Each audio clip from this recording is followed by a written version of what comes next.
बिस्मिल्लाहिर्रहमानिर्रहीम। अस्सलाम वालेकुम नाज़रीन, आप यूट्यूब चैनल देख रहे हैं। मैं इमरान खान हूँ। सबसे पहले इमरान खान साहब ने एक स्टेटमेंट जारी किया है अपने ट्विटर अकाउंट से, वो मैं आपको बता देता हूँ। और बहुत तेज़ी से इमरान खान साहब की इन्फॉर्मेशन जेल से निकल कर बाहर आ रही है। ऐसा लगता है कि जो इंटरनेशनल प्रेशर है वो भी काम कर रहा है। दूसरा, इस वक्त जो पाकिस्तान तहरीक इंसाफ ने मोमेंटम पकड़ा हुआ है वो भी काम कर रहा है। ये 3-4 फैक्टर हैं। एक तो ये है कि बैनुल अक़वामी प्रेशर है। दूसरा, पाकिस्तान तहरीक इंसाफ का मोमेंटम बहुत तेज़ी से आगे बढ़ रहा है। एहतजाज के लिए तैयारियां बड़ी तगड़ी हैं। ऐसे में लोगों को गुस्सा दिलवाना नहीं चाहती हुकूमत या इंतज़ामिया या इस्टेब्लिशमेंट कि जितना इमरान खान के ऊपर इस माहौल में वो रुकावटें डालेंगे, लोग और ज़्यादा रिएक्शन में आके ज़्यादा ज़ोरदार तरीके से बाहर निकलेंगे। माजी में तो यही होता रहा है। और तीसरा एक और फैक्टर भी है कि जो कुछ भी इस सियासी हुकूमत में से निचोड़ना था इस्टेब्लिशमेंट ने, वो निचोड़ लिया है। और लगता है ऐसे है कि इनसे अब इस्टेब्लिशमेंट तंग आ गई है और वो इनके बिहाफ पे मज़ीद अवाम के साथ अपने ताल्लुकात ख़राब करने के मूड में नहीं है कि और जंग ना लड़ी जाए। ये मैं आपको ये कह रहा हूँ, ये पॉसिबिलिटीज़ हैं और ये सोच मुख्तलिफ जगह पे मौजूद है, लेकिन ये हतमी नहीं है। मैं आपको ये बता रहा हूँ। उसकी वजह ये है कि जो टॉप के लोग हैं वो अभी भी इमरान खान को अपने लिए सबसे बड़ा ख़तरा समझते हैं, इमरान खान को अपना सबसे बड़ा दुश्मन समझते हैं और उन्हें ये लगता है कि इमरान खान ही हमारा इक़्तिदार हमेशा के लिए ख़त्म कर देगा। लिहाजा इमरान खान के साथ उनका चलना तकरीबन नामुमकिन नज़र आता है फ़िलहाल तक के लिए। अब इमरान खान साहब का जो स्टेटमेंट है वो एक और बाहर आया और ये अपने ट्विटर के ऊपर इमरान खान साहब लिखते हैं, उनका जो ऑफिशियल ट्विटर हैंडल है उसके ऊपर उनका स्टेटमेंट उनकी पार्टी ने चलाया। उन्होंने कहा, जी स्टेट पे हमारे 3 मुतालबात हैं। 26वीं आइनी तरमीम का खात्मा और आइन की बहाली। नंबर 2, मैंडेट की वापसी। तमाम बेगुनाह सियासी कैदियों की रिहाई। 24 नवंबर का एहतजाज ना मुअख्खर होगा ना मुअत्तल होगा। आज अली अमीन गंडापुर और बैरिस्टर गौहर ने एहतजाज की तैयारियों पर ब्रीफिंग दी। मैं अपने पार्टी अहदेदारान, मेंबरान असम्बली, टिकट होल्डर्स, वर्कर्स और सपोर्टर्स को ये हदायत करता हूँ कि एहतजाज की जामे मनसूबाबंदी करें और अपने हल्के और इलाके के लोगों को इसके हवाले से मुकम्मल आगाही देकर एक भरपूर लेकिन पुरअमन एहतजाज के लिए तैयार करें। हम मुल्क की खातिर हमेशा मुज़ाकरात के लिए तैयार रहेंगे। जिस दिन एहतजाज की कॉल दी थी उसी दिन लीडरशिप की कमेटी भी तश्कील दी थी कि मुज़ाकरात जब भी करने हो, जिसने करने हो, हैंडलर्स जिस किसी को भी आगे करें, उनसे हमारी लीडरशिप कमेटी मुज़ाकरात करेगी, लेकिन 3 मुतालबात के मुताबिक मुज़ाकरात करेगी। जो 3 मुतालबात इमरान खान साहब ने बताए, 26वीं तरमीम आपको वापस करनी पड़ेगी, मैंडेट वापस देना पड़ेगा और बेगुनाह कैदियों को रिहा करना पड़ेगा। अगर मसाइल मुज़ाकरात से हल होते हैं तो इससे अच्छी मुल्क में कोई और बात नहीं हो सकती। मुल्क में कई दहाइयों के बाद ज़बरदस्त इलेक्शन हुए हैं, नज़रियाती सियासत वापस आई है। 1985 में गैर जमाती इंतखाबात करा के ज़िया उल हक ने तबाही की थी। वो पहले वाली बातें रिपीट हो रही हैं जो पिछले वीलॉग मैंने आपको बताई थी। लेकिन इमरान खान साहब ने एक चीज़ और है, एक और बड़ी खबर है, और वो बड़ी खबर ये है कि इमरान खान साहब ने जुमेरात तक का टाइम दे दिया है। यानी जुमेरात को फाइनल टाइम दिया है इमरान खान साहब ने कि जुमेरात तक का टाइम है इस हुकूमत के पास। अगर वो चोरी शुदा मैंडेट वापस करती है तो ठीक है, और अगर चोरी शुदा मैंडेट वापस नहीं किया जाता तो फिर जुमेरात की डेडलाइन है, उसके बाद हम फिर अपनी एहतजाज की कॉल वापस नहीं लेंगे। ये इन्फॉर्मेशन जो है इमरान खान की बहन ने आके बाहर दी है और अब ये बात जो है वो इमरान खान साहब के ट्विटर हैंडल से भी चल रही है। यानी आज जब आप वीलॉग सुन रहे हैं तो बुध का दिन है और आज एक बहुत इंपॉर्टेंट दिन है। एक तो ये है कि आज का दिन और कल का दिन हुकूमत के पास है। यानी जुमेरात की रात तक हुकूमत ने फैसला करना है, या जो फैसला करने वाले उन्होंने फैसला करना है कि ये मैंडेट जो चोरी शुदा मैंडेट है, ये मैंडेट यहीं पे रहेगा या जिनका मैंडेट है उनको वापस किया जाएगा। वापस करते हैं तो सिचुएशन कोई और, कोई नहीं करते तो एहतजाज होगा। एहतजाज को कैसे रोकना है ये अब रियासत तय कर ले कि उन्होंने कितनी लड़ाई और लड़नी है।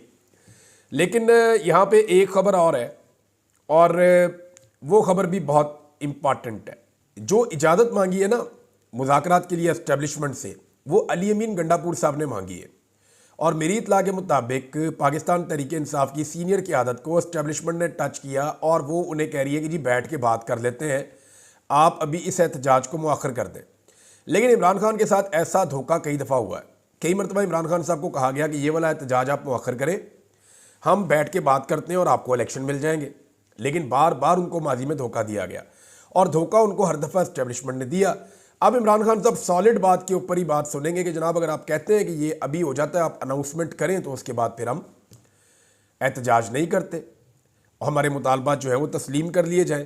अब क्या मुतालबात तस्लीम होते हैं या मुतालबात तस्लीम नहीं होते, वो एक अलग चीज़ है, लेकिन जो मुतालबात हैं उनको लेकर के हुकूमत किसी भी किस्म के मुज़ाकरात से भाग गई है।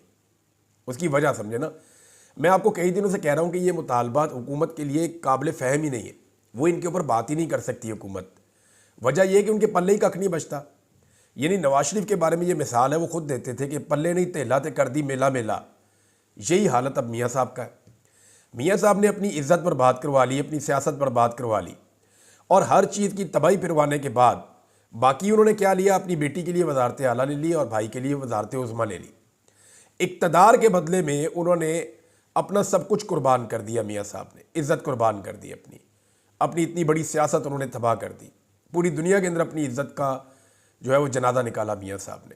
कोई ऐसा मुल्क नहीं है दुनिया में जहाँ पे मियाँ साहब जाएँ और आज़ादी के साथ अकेले फिरें। पाकिस्तान में भी नहीं फिर सकते अकेले, लोग इनको छोड़ेंगे ही नहीं। पाकिस्तानी इनको निशानी इबरत बनाते हैं हर जगह पे।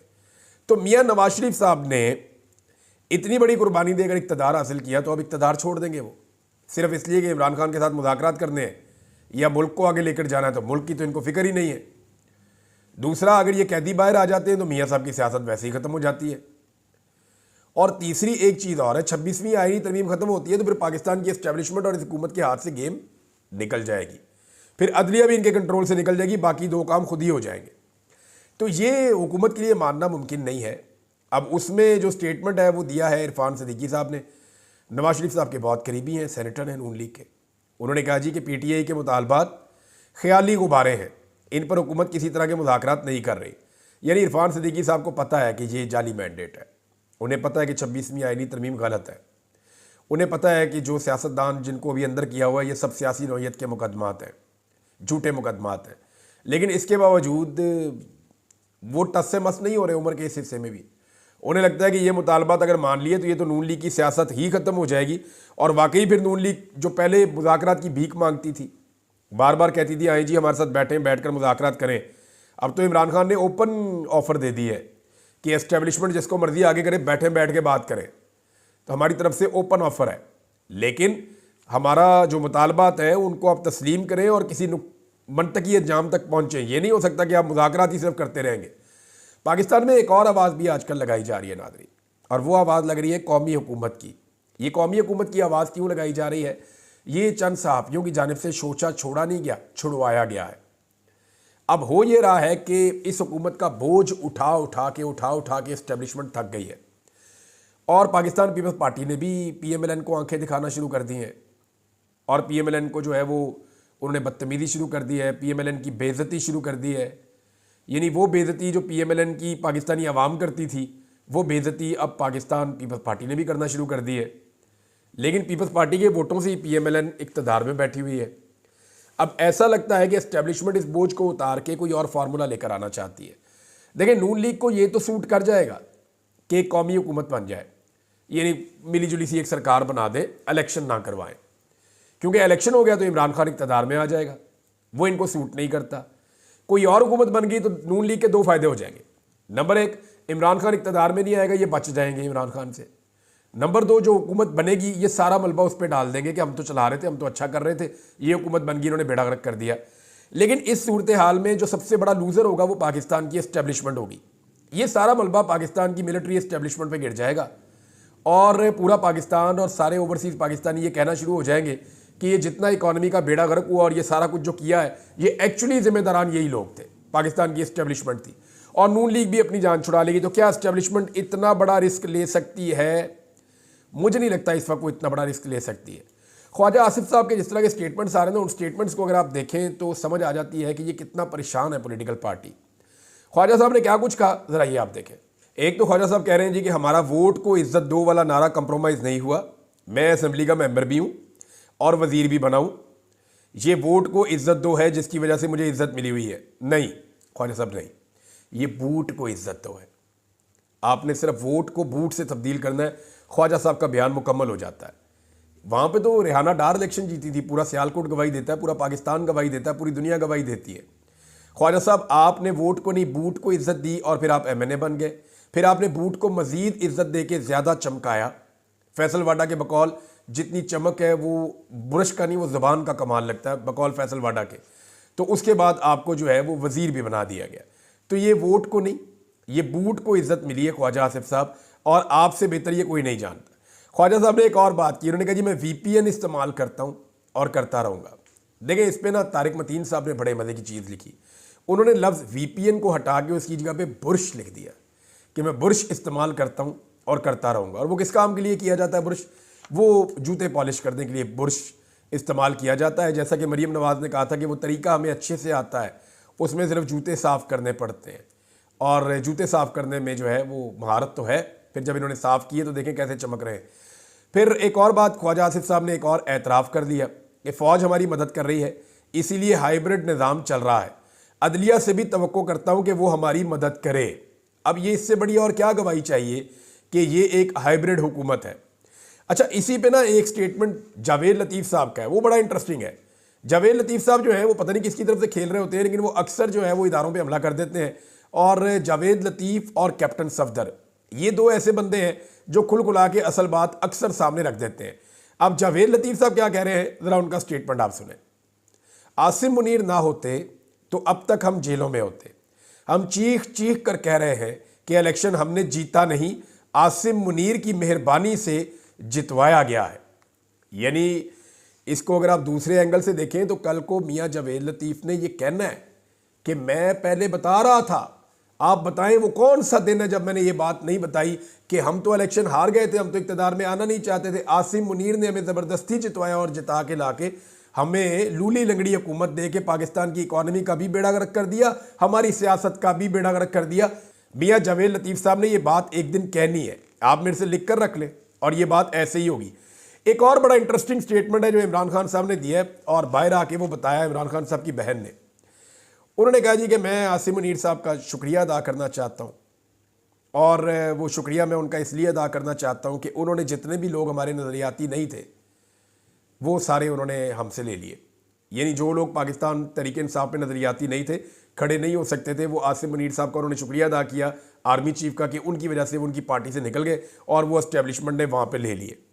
अच्छा, अब कई लोगों को वापस इंडक्ट करने की भी कोशिश की जा रही है कि वापस आ जाए पाकिस्तान तहरीक इंसाफ में। कुछ लोगों के लिए बड़ी कोशिश हो रही है, लेकिन तहरीक इंसाफ अब उन्हें लेने के लिए तैयार नहीं है। अच्छा नाज़रीन, एक मैं आपको ऑडियो सुनाता हूँ, ये बड़ी इंटरेस्टिंग ऑडियो है। ये इस बंदे ने बड़ा कमाल किया, कमाल तो नहीं किया, बहुत ही बुरी बात है, ऐसा होना नहीं चाहिए। ये ज़रा आप ऑडियो सुने। एक संदेला साहब होते थे PMLN में, ये एक शख्स उन्हें रो रो के ऑडियो मैसेज कर रहा है, सुने आप। संदेला साहब मारे गए, मारे गए, संदेला साहब लूट गए, हम लूट गए, संदेला साहब लूट गए, यतीम हो गए हम। जी नाज़रीन, ये संदेला साहब जो है ये नवाज शरीफ साहब की बड़ी करीबी शख्सियत है, बड़ा इनका उनसे प्यार है, बहुत उनके करीब ये रहते थे। और जो कारकुन हैं, जो बाकी लोग हैं, वो ये समझते थे कि नवाज शरीफ साहब तक कोई बात पहुंचानी है तो संदेला साहब को के थ्रू जा सकती है। अब संदेला साहब ने जो है वो एक निजी महफिल में खाना खा रहे थे, उन्होंने उधर मरीम नवाज़ को गालियाँ निकाल दी और गंदी गालियाँ निकाल दी और बड़ी गंदी बातें उन्होंने की, वो किसी ने रिकॉर्ड करके सोशल मीडिया पर डाल दी। अब आप अंदाज़ा करें कि जो लोग हमेशा इनके करीब करीब रहते हैं, जो लोग इनके बहुत करीब होते हैं, वो लोग भी इनको कैसे गालियाँ दे रहे हैं। यानी वो वर्कर तो कह रहा था ना कि हम यतीम हो गए, हम एक बार फिर यतीम हो गए, तो मुझे लगता है कि इस बार संदेला साहब भी यतीम हो गए। अजीबोगरीब ही है। यानी मैं किसी पॉलिटिकल पार्टी के अंदर वर्कर्स को ऐसा नहीं देखा कि वो अपनी लीडरशिप को गालियाँ दे रहे हो। अच्छा, मैं आपको बताता हूँ, जब मैं कवरेज करता था ना पंजाब असम्बली की, शहबाज शरीफ वज़ीर आला पंजाब थे, ये सन 2008 से लेकर 2010-11 तक की बात है। तो मैंने एक सर्वे किया था अपने साथियों के साथ मिलके, मैं बड़ा हैरान हुआ था कि जो नून लीग के वर्कर थे ना, वो सब के सब, उनसे किसी से भी आप अकेले में होके, नून लीग के किसी MPA से आप अकेले में होके बात करते थे, हम लोग थोड़ा कॉन्फिडेंस में लेते थे तो वो अपनी क़यादत को गालियां देना शुरू कर देता था, नवाज शरीफ को, शहबाज शरीफ को। लेकिन जब हम पीपल्स पार्टी के किसी भी वर्कर से अकेले में होकर बात करते थे, वो कभी भी ये ज़रूर कहते थे कि आसफ अली जरदारी की पॉलिसी से में इख्तलाफ है, जरदारी साहब की वजह से पार्टी को नुकसान हो रहा है, गालियाँ नहीं देते थे। वो बेनज़ीर के साथ थे वो, हालांकि वो शहीद हो चुकी थी। परवेज़ इलाही साहब की पार्टी की एक आपको अजीब बात बताता हूँ, उनकी पार्टी के अंदर से जो लोग उनको छोड़ के फॉरवर्ड ब्लॉक बना के चले गए थे ना, हमने उनसे भी पूछा तो उन्होंने परवेज़ इलाही को गालियाँ नहीं दी, किसी ने भी नहीं दी, बल्कि वो कहते थे परवेज़ इलाही बंदा बहुत अच्छा है, लेकिन सियासी नुक्ता नज़र से हमें सूट नहीं करता, हम उधर ही रहेंगे, हम अपना फॉरवर्ड ब्लॉक बना के अलग रहेंगे। तो ये मैंने खुद तजर्बा किया हुआ है। कि PMLN के अंदर ऐसी कोई इनको बदवा है या पता नहीं क्या मसला है, इनके अपने लोग इन्हें बहुत गालियां देते हैं। उसकी सबसे बड़ी जो मुझे रीज़न लगती है वो ये कि ये झूठ बहुत बोलते हैं और लोगों का नुकसान बहुत करते हैं। मिसाल के तौर पे किसानों के लिए इन्होंने जो अब नया अजाब मुसल्लत किया है, अल्लाह ताला किसानों के हाल पे रहम करे।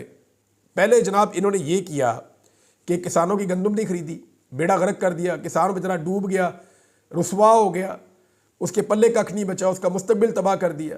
अब वो जो गन्ने की फसल तैयार है, क्रशिंग सीजन स्टार्ट हो रहा है और गन्ने की इमदादी कीमत इन्होंने मुकर्रर नहीं की। अब होगा ये कि अपनी मन मर्जी के मुताबिक जो गन्ना खरीदने वाली फैक्ट्रियां हैं, जिन्होंने शुगर मिलें लगाई हुई हैं बड़ी बड़ी, सारी सरकार है या सरकार के अपने बंदे हैं, यही एक पॉलिटिकल एलीट है जिनके अपने रिश्तेदारों की, जानने वालों की, फ्रंटमैनों की, सबकी वो शुगर मिले हैं। अब वो जो है वो साल में 2 महीने काम करते हैं, पूरा साल अयाशियां करते हैं। इतना ज़बरदस्त मुनाफा है शुगर मिल में, और ये गन्ने के जो काश्तकार हैं उनका इस्तेहसाल करते हैं। इमरान खान के दौरे हुकूमत में किसानों ने मुझे बताया कि पहली मरतबा ऐसे हुआ कि हमें हमारे गन्ने की प्रॉपर कीमत मिली थी, लेकिन अब हमें इस मरतबा तो बिल्कुल ही उम्मीद नहीं है कि मरीम नवाज ने किसानों को बिल्कुल तबाह करने का फैसला कर दिया। इखलाकी दिवालियापन का शिकार तो ये खानदान बहुत पहले से था। अब ये अमली तौर पे जो बरतानिया में दिवालियापन का शिकार हुआ है, उस पर शरीफ खानदान ने उठा के मलबा डाल दिया जुल्फ़िकार अली भुट्टो पे, फिर मलबा बाद में किसी और पे, मुशर्रफ पे डाल दिया, उसके बाद बाकी बचा कुचा मलबा डाल दिया साकिब निसार पे। भाई मेरा एक सादा सवाल है, आपसे किसने कितने पैसे रिकवर किए बताएं ना। परवेज़ मुशर्रफ ने आपने परवेज़ मुशर्रफ ने आपसे कितने पैसे रिकवर किए बताएं। कितने अरब डॉलर परवेज़ मुशर्रफ ने आपसे लिए? कोई पैसा आपने नहीं दिया। साकिब निसार साहब ने, उसके बाद आपके ऊपर जो केसेस चले, आपने कितने अरब डॉलर वापस किए? एक धेला आपके खानदान ने आज तक जो लूटा हुआ है वो वापस नहीं किया। तो फिर आप जनाब दिवालिया कैसे हो गए? और कारोबार आप कर रहे हैं बरतानिया में, बरतानिया के अंदर आप पे केस चल रहा है, टैक्स चोरी आप वहां पे कर रहे हैं, दिवालिया आप वहां पे हो रहे हैं, इल्ज़ाम आप लगा रहे हैं साकिब निसार पे। यानी मैंने इतनी इखलाकी दिवालियापन का शिकार कोई खानदान इससे ज़्यादा मैंने नहीं देखा। एक से एक घटिया हरकत ये करते हैं और अजीबोगरीब ऐसी चीज़ें करते हैं जिनको दिमाग ही नहीं मानता। यानी मैं ये देख रहा था कि ये झूठ किस तरीके से बोलते हैं। अगर आपने समझना हो ना कि झूठ कैसे सीखना है, तो आप इनका जो करीबी हल्का है, जो डायरेक्ट घर से मशवरा लेके आता है, उनकी बातें सुने, आपको आइडिया हो जाएगा कि झूठ बोलने का तरीका वारदात क्या है। मैं चंद चीज़ें आपके सामने रखता हूँ, आप जब भी इनसे सवाल करेंगे ना, कुछ निशानियाँ हैं जो आज मैं आपको बताने लगा हूँ, ये निशानियाँ आपने याद रखनी है। नंबर 1, जब भी आप इनसे सवाल करेंगे, ये आप सवाल कुछ और करेंगे, आपको जवाब कुछ और देंगे। नंबर 2, जो सवाल आप इनसे करेंगे ये पूरा सवाल दोहरा देंगे। यानी आपने जो सवाल किया उस सवाल को पूरे का पूरा दोहराएंगे, फिर दोबारा दोहराएंगे, कोशिश करेंगे ड्रैग करें। जो सही जवाब देने वाला होता है ना, वो थोड़ा सा हिस्सा बोल के बाकी जवाब देता है। नंबर 3 ये करते हैं कि आप इनसे सवाल करेंगे, ये अपनी कुर्बानियां गिनवाना शुरू कर देंगे कि मैंने माजी में ये किया, मैंने माजी में वो किया, मुझसे अच्छा तो दुनिया में कोई नहीं है, मेरी तो कुर्बानियां ही बहुत हैं। फिर आप इनसे सवाल करेंगे, इनको कुछ और नहीं समझ आएगी, ये आपके ऊपर ही हमला कर देंगे। जो सवाल करने वाला है उसके ऊपर ज़ाती नौयत का अटैक कर देंगे। तुम तो पार्टी बन गए हो, तुम तो ये हो गए हो, तुम्हें तो मानते ही नहीं है, तुम तो साफ ही नहीं हो, ये उसके ऊपर अटैक कर देंगे। ये इनका वतीरा है, ये झूठे की निशानियां मैं आपको बता रहा हूँ। फिर एक और है कि ये कस्में बहुत खाते हैं, ये बड़ी बड़ी मिसालें देते हैं, अल्लाह रब्बुल इज़्ज़त को बीच में लेकर आते हैं, बार बार अल्हम्दुलिल्लाह अल्हम्दुलिल्लाह के अल्फाज ये बार बार बोलते हैं। इनकी एक ये भी निशानी है, झूठ बोलते हुए ये सारी हरकतें ये करते हैं। फिर ये जनरल टॉपिक्स पे बात करना शुरू कर देते हैं। जब आप इनसे कोई सवाल पूछते हैं, जेनेरिक बात करते हैं, उस पॉइंट के ऊपर से हट जाते हैं, सिस्टम को ब्लेम करते हैं, हालात का रोना रोना शुरू कर देते हैं, उस एक नुक्ते से हट जाते हैं जिस पे आपने सवाल किया होता है। फिर जो आपने इनसे सवाल पूछा उसमें नहीं रुकेंगे, माजी में भागेंगे, पीछे भागेंगे, वहां बात नहीं करेंगे। तो ये इनका तरीका है वारदात है झूठ बोलने का। आपको आइंदा पहचानने में आसानी रहेगी। अब तक के लिए इतने, अपना ख्याल रखिएगा, अपने इस चैनल का भी। अल्लाह हाफिज़।